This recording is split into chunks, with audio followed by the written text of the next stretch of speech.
आदाब नाजरीन, गुलिस्तान न्यूज देख रहे हैं आप। मैं हूं आपके साथ अतिया मुजीब। शुरुआत करेंगे इस उर्दू खबरनामे की। सबसे पहले नजर डालेंगे कुछ अहम सुर्खियों पर।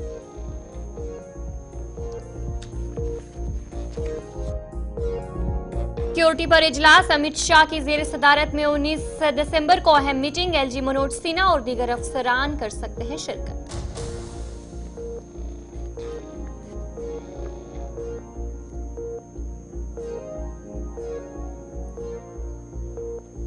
जम्मू कश्मीर में 4 लेन शाहरा की तामीर। पांडाट से मनीगाम 4 लेन को मिली मंजूरी।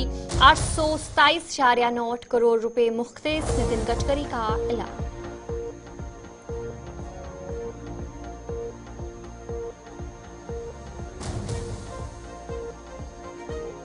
पीडीपी का श्रीनगर में अहम इजलास मुनक्किद। दफा 370 की बहाली पर करारदाद की पेश।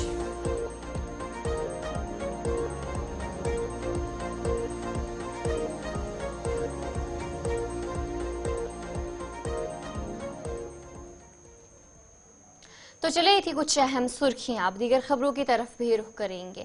वजीर-ए-आजम नरेंद्र मोदी ने ऐवान में बहस के दौरान दफा 370 का जिक्र करते हुए कहा कि दफा 370 एक बड़ी रुकावट था और इसकी मौजूदगी में तरक्की की राह नहीं हमवार हो रही थी।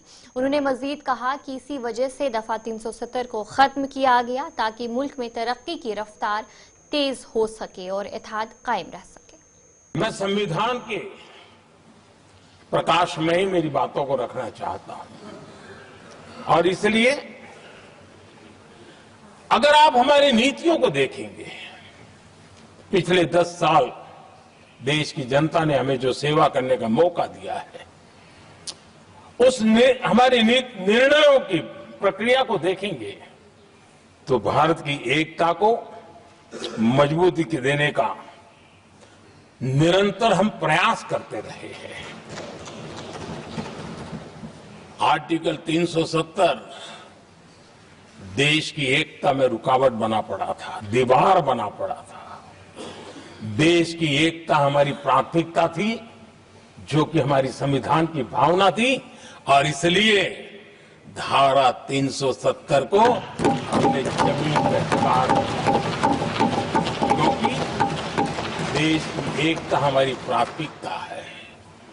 आदरणीय सभापति जी, इस इतने बड़े विशाल देश में अगर आर्थिक रूप से हमें आगे बढ़ना है, हमारी व्यवस्थाओं को और विश्व को भी निवेश के लिए आना है, तो भारत में अनुकूल व्यवस्थाएं चाहिए। नेशनल कॉन्फ्रेंस के मेंबर पार्लियामेंट मियां मोहम्मद अल्ताफ ने आइन में बहस के दौरान कहा कि जम्मू कश्मीर रियासत को तोड़कर इसे यूनियन टेरिटरी में तब्दील किया गया, इसकी कोई जायज वजह नहीं थी।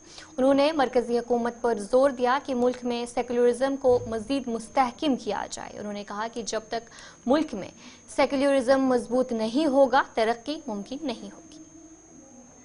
आज के जो हालात हम देख रहे हैं, हम हिंदुस्तान की सालमियत चाहते हैं। हम चाहते हैं कि हिंदुस्तान अपने सेकुलरिज्म पे कायम रहे, अपनी डेमोक्रेसी पे कायम रहे, लेकिन आज उसके मुख्तलिफ हो रहा है, उस चीज़ पे अमल नहीं हो रहा है।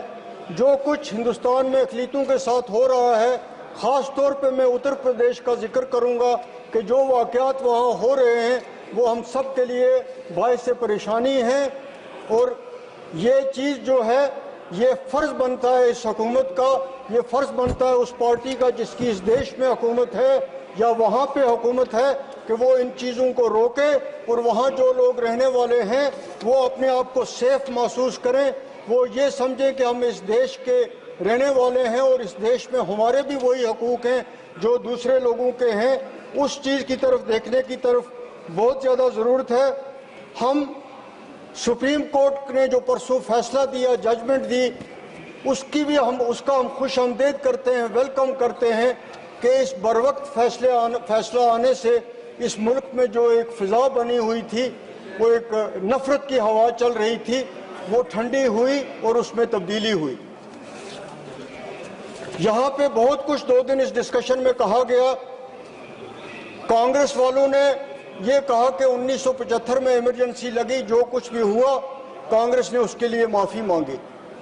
लेकिन आपने भी कैसे कई ऐसे वाकयात किए जिस पर आप बिल्कुल खामोश हैं, आप उस पर कुछ भी नहीं बोलते हैं कि क्या आप उनको किस तरह जस्टिफाई करें या किस तरह आप उसको कंडेम करें। आपकी तरफ से कोई ऐसी चीज नहीं आती है, सिर्फ एक इल्जाम लगाने का सिलसिला दोनों तरफों से कायम है। यहाँ पे ये कोट किया गया कि बहुत सारी हुकूमतें जो हैं, इसमें कोई शक नहीं, ये जो कांग्रेस के दौरे हुकूमत में तोड़ी गई। तो चलिए अब आगे बढ़ जाएंगे, जहां पर जम्मू कश्मीर को रियासत का दर्जा बहुत जल्द बहाल हो जाएगा। रियासती दर्जे की बहाली के लिए मशावरात भी शुरू हो गए हैं।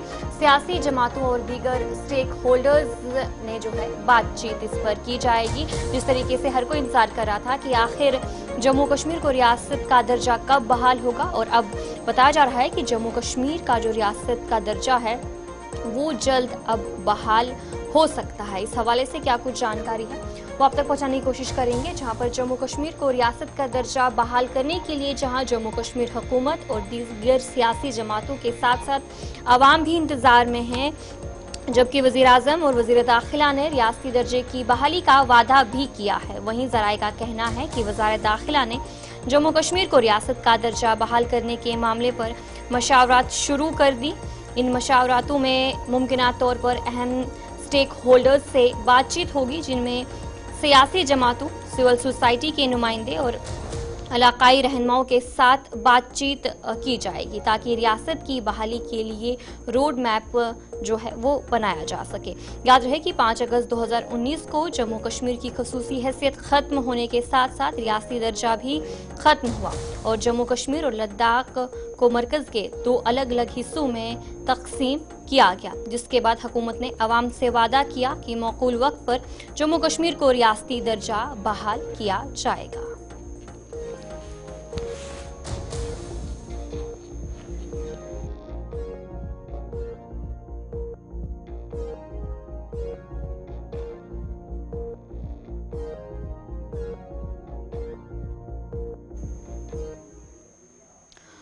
तो चलिए अब आगे बढ़ जाएंगे, जहां पर रियासी यात्रा बस पर जो हमला हुआ था उस हवाले से एनआईए की तरफ से एक बड़ी कार्रवाई जो है वो की गई है।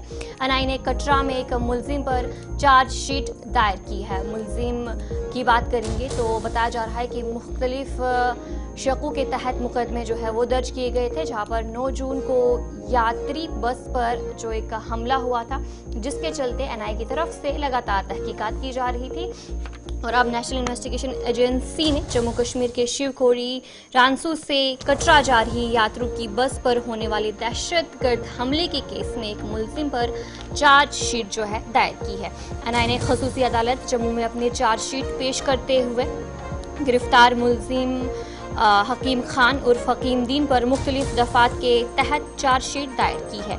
ये हमला 9 जून 2024 को हुआ था, जब नामालूम दहशतगर्दों ने यात्रियों की बस पर अंधाधुंध फायरिंग की थी। हमले में 8 यात्रियों और बस के ड्राइवर की मौत वाक़या हुई थी और एनआईए ने जिसे वजारत दाखिला हुकूमत हिंद की जानिब से तहकीकात का हुक्म दिया गया था, तफसीली तहकीकात शुरू की थी। जांच के बाद हकीम खान को गिरफ्तार किया। तहकीकात के दौरान हकीम खान ने हमले की साजिश में मुलविस होने का एतराफ़ भी किया और बताया कि हमला 3 दहशतगर्दों ने उनके फाइलोजिस्टिक मदद से अंजाम दिया। एनआईए ने मजीद कहा कि हकीम खान ने दहशतगर्दों को खुराक और रिहाइश फराहम करने के लिए साथ साथ हमले के मुकाम की निशानदेही में भी मदद की।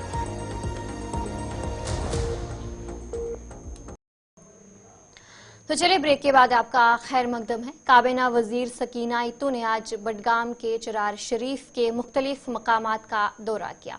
इस दौरान उनके हमरा जम्मू कश्मीर असेंबली के स्पीकर और नेशनल कॉन्फ्रेंस के एमएलए अब्दुल रहीम राथर और इंतजामिया के कई अफसरान भी मौजूद रहे। सकीना इत्तू ने मॉडर्न डिग्री कॉलेज चरार शरीफ में इंडोर स्टेडियम का इफ्तिताह किया। इसके अलावा उन्होंने चरार शरीफ असेंबली हल्के में हेल्थ सेंटर का भी दौरा किया। सकीना इत्तू ने कहा कि हुकूमत ने मरीजों की सहूलियात के लिए सरकारी लेबॉर्ट्रियों के बाद अब निजी लेबॉर्ट्रियों के लिए भी रेट लिस्ट शाये करने का फैसला किया है, ताकि गरीब मरीजों के साथ साथ बाकी लोगों को भी किसी किस्म की ज्यादती का सामना ना करना पड़े। उन्होंने मजीद कहा कि कई निजी स्कूलों के हवाले से शिकायतों पर भी गौर किया जाएगा और अगर उन शिकायत में सच्चाई पाई गई तो कार्रवाई भी की जाएगी। कि जो डिग्री कॉलेज हमने देखा, मुझे लगा बहुत खूबसूरत, सबसे अच्छा कॉलेज है। सारी फैसिलिटीज उसके अंदर मौजूद है। फैकल्टी की कोई कमी नहीं है। थोड़ा सा रोल कम है तो उसको देखना पड़ेगा। और जो आज हमने इनॉग्रेशन किए हैं वहाँ पे वो भी ज़रूरत थी, वो कमी भी पूरी होगी। और उसके आगे कॉलेज अच्छा लगा मुझे, खूबसूरत लगा। उसकी लैंड भी बहुत जितना होना चाहिए कॉलेज के मुताबिक वो भी है। कुछ और करने की ज़रूरत है, कुछ कमियां हैं, उनको इंशाल्लाह हमने देखा है, उनकी डिमांड सुनी है और इंशाल्लाह उसको भी पूरा करेंगे। आज जो ये अब सब डिस्ट्रिक्ट हॉस्पिटल के सामने आप खड़े हैं, अंदर जाके देखा मैंने, एक दो चीज़ें तो मैंने चेक की हैं। डायरेक्टर साहब भी साथ में थे और हमारे ऑनरेबल राशिद साहब भी हैं। तो मुझे हॉस्पिटल भी बहुत अच्छा लगा, साफ सुथरा लगा। जो इनकी लैब है वो भी, वहाँ पे टेस्टिंग जिस तरह से होती है बहुत अच्छा सिस्टम है वहाँ पे भी।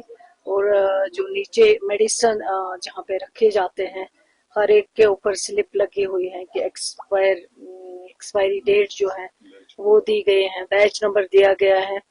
अब मैंने इनको पूछा इसको साइन कर लगे, इसका अक्सर बेशतर होता है, लेकिन इन्होंने कहा कि नहीं, कुछ लोग मिले जो हम कॉलेज में गए। पहले में हमने कॉलेज की फंक्शनिंग का जायजा ले लिया। अल्लाह ताला का शुक्र है कि कॉलेज ठीक तरह से चल रहा है।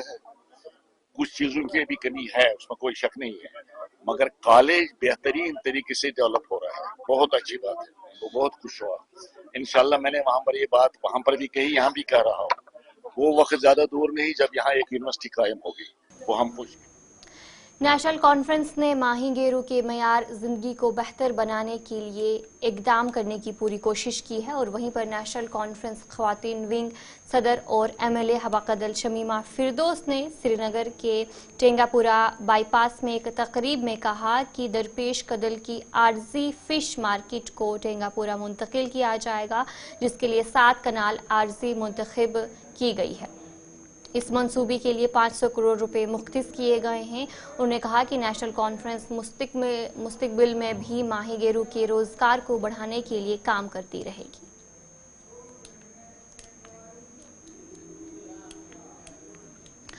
बडगाम से रेलवे स्टेशन बडगाम तक 132 केवी लाइन जो पॉलर से निकलती है, इस लाइन में मुनीर अहमद का कॉम्प्लेक्स आता है और वहीं पर मैकेनिकल इंजीनियरिंग विंग पारमपुरा के मुनीर अहमद ने कहा कि उन्हें यकीन दहानी कराई थी कि उन्हें रोजगार दिया जाएगा या किसी और जगह मुंतकिल किया जाएगा, लेकिन मुनीर अहमद के मुताबिक ये वादा अब तक पूरा नहीं किया गया है।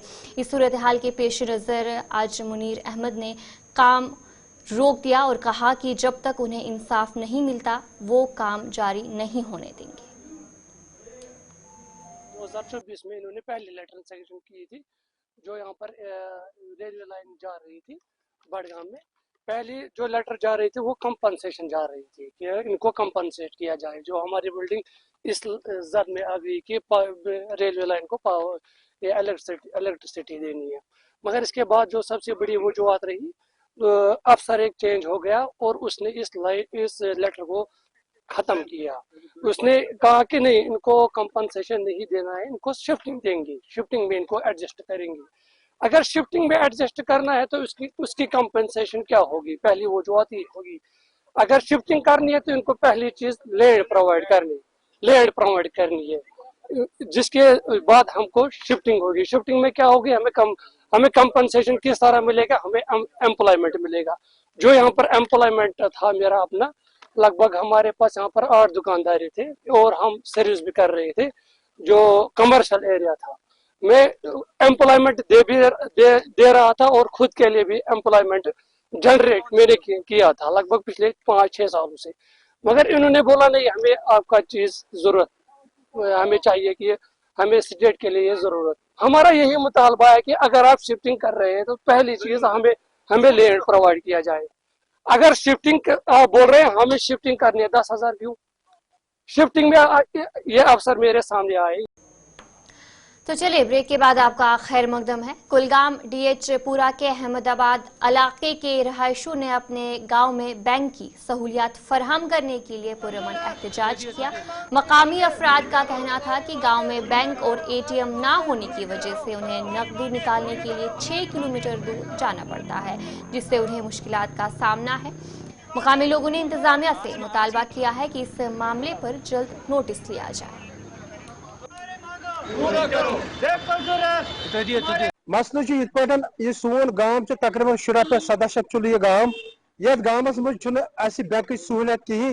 बैंक पे दमहल 5 किलोमीटर 6 किलोमीटर पे गन तो DK मार्ग लगभग 7 किलोमीटर ये पे अहमदाबाद पे तो ये गरीब लोग क्या इलटरेट तम पावर बिल भर तिम प्रॉब्लम ग बैंक कहें मैनेजी कोर्मुत 2013 मज कर तम बैंक इशू तो युति पे PDP हुकूमत आव पे सह बैंक गोस मगर वेटिंग लिस्ट बैंकस तक सेक्शन मैडमी कोर्मुत वो शाह रोजान अहमदाबाद जनाब प्रॉब्लम कर कोशिश 10 वन सपदो ना बैंक इशू की वन मोहतरमा सकीना तुझी गुजारिश कर मिनिस्टर साहिबा गरीबन मिनिस्टर इंशाअल्लाह मसल सिर्फ मोंड ये कमजोर इंसान अगर दमहाल गन तह पर्ची लिखित मुड़ी ज्यादा गो अगर मोंड गई वरी 3 दोहन रॉपिस 100 मोकल तमिस किराय सती खत्म मसल युत बैंक बस बे बस जनूबी कश्मीर के गनीपुरा बनती अचबल के मकामी लोगों ने आज ब्लॉक डेवलपमेंट ऑफिस अचबल के सामने अपनी नाराजगी का इजहार करते हुए कहा कि मुताल्लिका ब्लॉक ने वहां एक कंपोजिट पिट बनाया था जहां कूड़ा करकट जमा किया जाता था, लेकिन ये कंपोजिट पिट आज बंद पड़ा है, जिसकी वजह से कूड़ा करकट सड़क पर पड़ा है, जिससे लोगों को मुश्किलात का सामना है। मकामी औकाफ कमेटी की बार बार दरख्वास्त के बावजूद ये मसला हल नहीं हो सका है। मकामी लोगों ने अब इंतजामिया और मकामी मेंबर असेंबली से अपील की है कि इस मसले को हल किया जाए ताकि सेहत के मसाइल से बचा जा सके। शुक्रगुजार तो प्रेथ कुन जाए वातान गुलिस्तान न्यूज़ मज फरहमत तो बेश तारिक सब सोन तो आयु योथस तो वो पान ये हालात क्या अगर इन डिपार्टमेंटन दिम डस्टबिन मगर यम कम खतर दिसन कैंसन रेतन रेतन दोन रेतन टोटल तुलमुत ये ोट बाकी मुश्किल गया ज्यादा मुश्किल रोजान गनीपुरा ब्रीटी ये डस्टबिन बनाया ोट खतर। तो चलिए इस उर्दू खबरनामे में इतना ही। अभी के लिए मुझे दीजिए इजाजत और आप बने रहे गुलिस्तान न्यूज़ के साथ।